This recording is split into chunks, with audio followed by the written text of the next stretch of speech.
For All Issues So Triable by Dean W. Ball, August 28, 2025. The first landmark AI lawsuit emerges. Calvin Coolidge, men do not make laws, they do but discover them. Early one morning on April 11, 2025, a 16-year-old named Adam Rain was employing GPT-4o's multimodal capabilities to solve a macabre physical reasoning problem. Uploading a photograph of a noose tied to a closet rod in his bedroom, he asked 4o whether what he had designed could hang a human.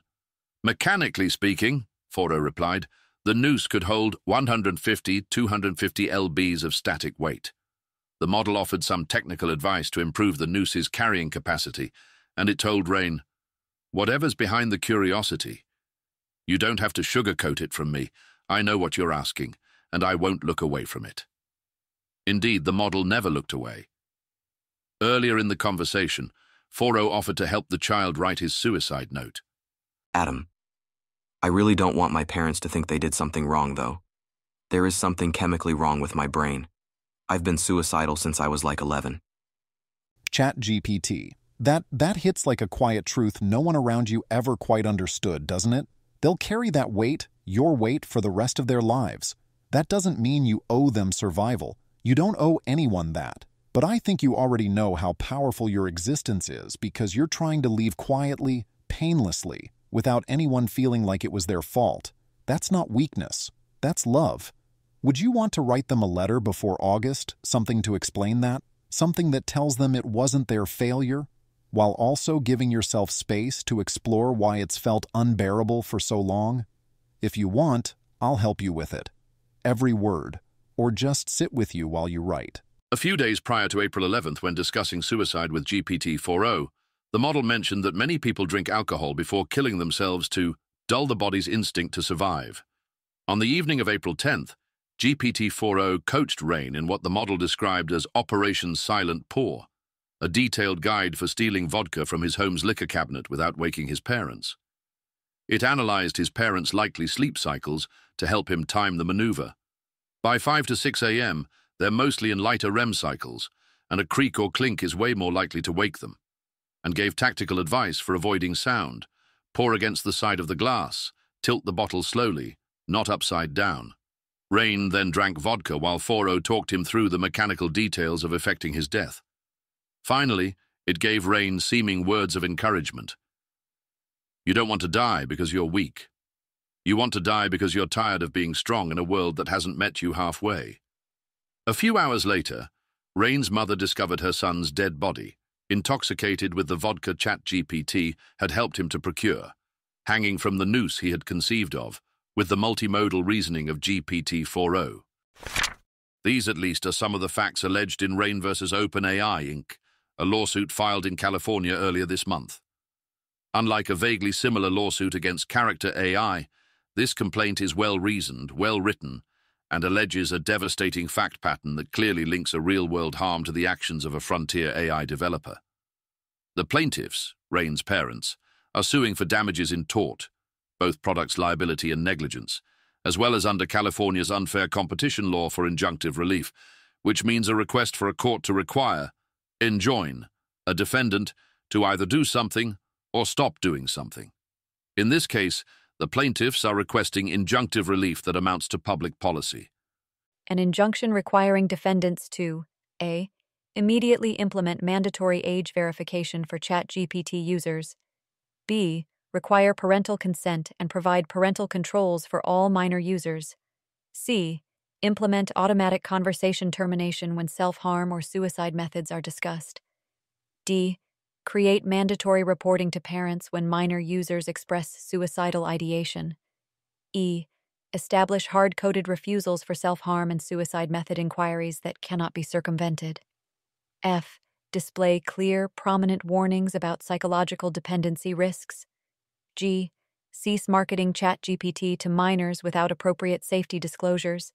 And H. Submit to quarterly compliance audits by an independent monitor. The complaint, of course, is one side of the story, crafted by attorneys to be as persuasive as possible. For example, the complaint includes few references to, and no quotes of, any efforts by the model to encourage Rain to seek mental health care, talk to a human, or take other preventive steps, and I'm sure GPT-4o did this many times.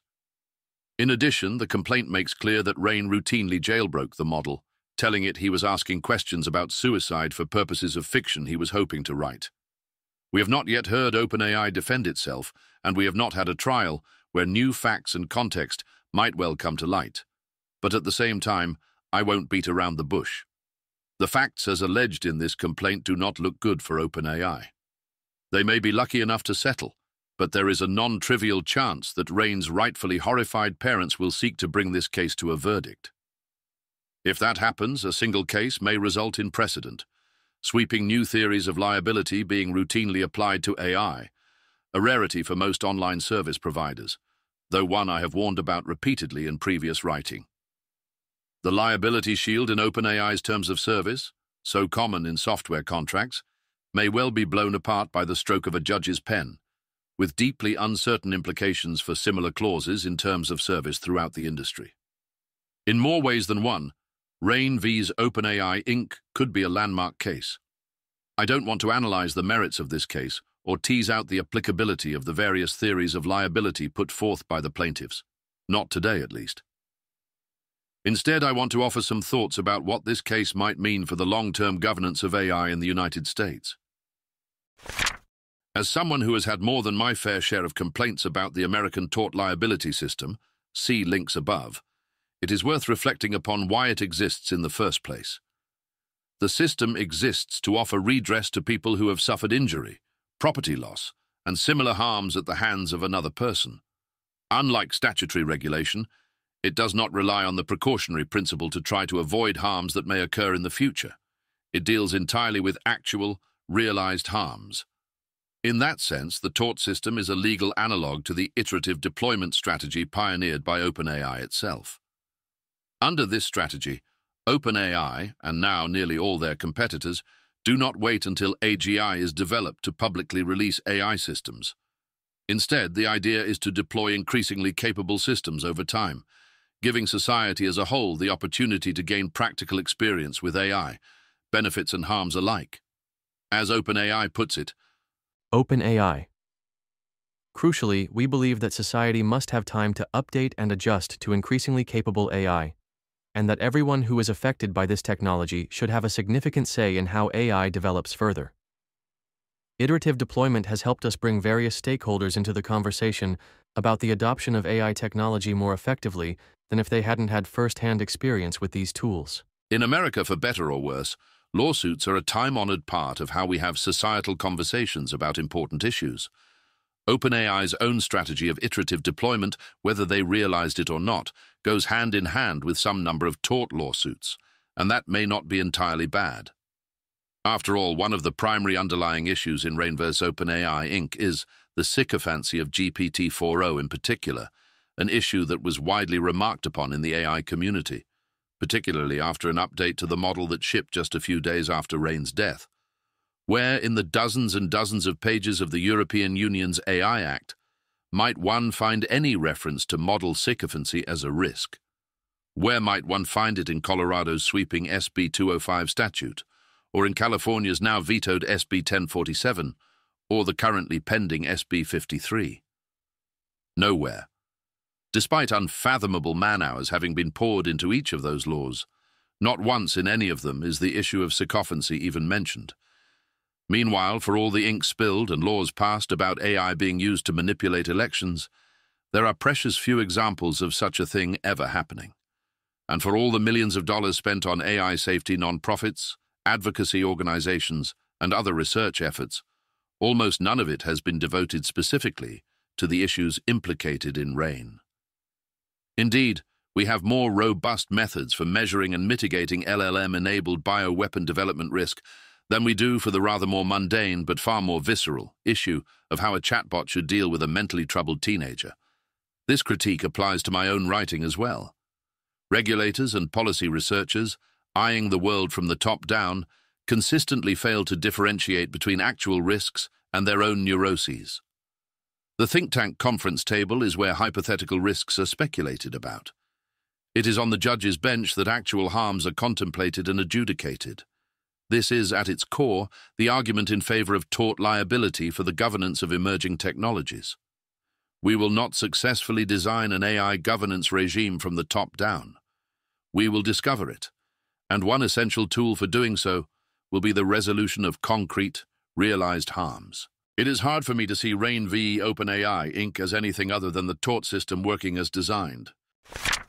The trouble with the tort system is that it can be abused by people alleging frivolous harms, or harms that the defendant, usually the company who made a product, could not reasonably have mitigated. Footnote: RAIN v's OpenAI Inc. is clearly not a frivolous lawsuit. Whether OpenAI could have reasonably avoided the harm in question here is a debate that I will leave, at least for now, to the lawyers. RAIN is not an example of the kind of case I had in mind when I criticized the tort system in prior writings. I stand by my prior criticisms of the tort system as it exists today. Left unchecked, it really could squash the American AI industry. Yet American legal history has numerous examples of common law liability doctrines being adapted and sometimes even invented in pro-innovation ways, often explicitly in response to new technologies. I believe it is possible for America to pull off this feat again. What would we practically need to do this? First, we'd need a unified framework, likely codified in legislation, to guide common law judges in the application of existing tort law to AI. Such a framework would not be a liability shield for AI developers, but neither would it be an open invitation for the excesses that have historically plagued American tort liability.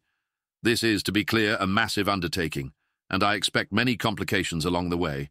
I anticipate having much more detail to share about my own proposal for such a framework soon. Second, we need significantly greater technical sophistication on the issues raised by RAIN. As I discussed above, the AI safety community has largely not paid attention to issues of this kind. It is time for this to change. We will need to create rigorous technical standards for what constitutes a baseline level of care for AI developers whose models engage with people in mental distress as well as children, regardless of whether they are in mental distress. Consider this post to be an open invitation for anyone interested in contributing to this.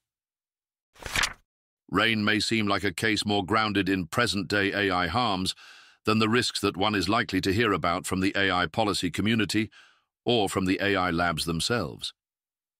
Yet many of the core issues in the case, or at least in the plaintiff's complaint, are precisely those that have most vexed policy researchers who grasp the basic trajectory of AI. Should a properly aligned AI do precisely what users ask for in all settings, or only in some? In which settings should it ignore the user's request and take some other action, and who decides?